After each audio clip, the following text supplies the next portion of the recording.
বন্যায় ক্ষতিগ্রস্ত মানুষের পাশে দাঁড়াতে গিয়া বাংলাদেশের বিভিন্ন জেলা থেকে মানুষ গেছে তাদের পাশে দাঁড়াতে এই অসময়। আর সেখানে কিছু সিন্ডিকেট আছে, সেই সিন্ডিকেটটা 2022 সালেও দেখা দিছে। সেটা হচ্ছে গিয়া এরকম বোট যারা চালায়, এরকম বোট কিংবা এরকম কোষা যারা চালায়, তারা যে বর্তমানে সিন্ডিকেটগুলো করতেছে 10 টাকার ভাড়া তারা 10,000 টাকা দাবি করতেছে। আসলে বাংলাদেশের বিভিন্ন জেলা থেকে মানুষ সহযোগিতা করতে গেছে, সহযোগিতা করতে যায় অনেক বিপদে পড়ছে। কীরকম বিপদে পড়ছে?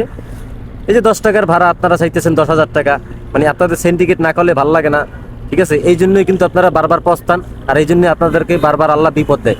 এই বিপদগ্রস্ত থেকে বাঁচার জন্য সবসময় ফ্রেশ থাকতে হবে, নিয়ামত ঠিক থাকতে হবে, নিজের নিয়ত ঠিক থাকেন, সব কিছু ঠিক থাকবে, ঠিক আছে? আল্লাহ পাকের কাছে ক্ষমা চান যে আপনারা যা করতেছেন, বর্তমানে যে সিন্ডিকেটগুলো করতেছেন আসলে এগুলো ভালো করতেছেন না, বুঝছেন? মানুষ বাংলাদেশের বিভিন্ন জেলা থেকে আপনাদেরকে সহযোগিতা করতে গেছে, সেটা আপনারা ভালো চোখে না দেখে আপনারা কি করেন, সিন্ডিকেট করে বাড়াই দেন, টাকার অঙ্কটা বাড়াই দেন, বাড়াই দিয়া মানুষ ঠিক মতো সহযোগিতা করতে পারে না আপনাদেরকে, ঠিক আছে ভাই? কবে ভালো হবেন আপনারা? কবে ভালো হবেন? ভালো হওয়ার একটা লিমিট আছে, এই লিমিটটা অতিক্রম করেন না, ঠিক আছে? তো সবাই ভালো থাকবেন, সুস্থ থাকবেন, ভিডিওটা সবার মাঝে ছড়াই দিবেন।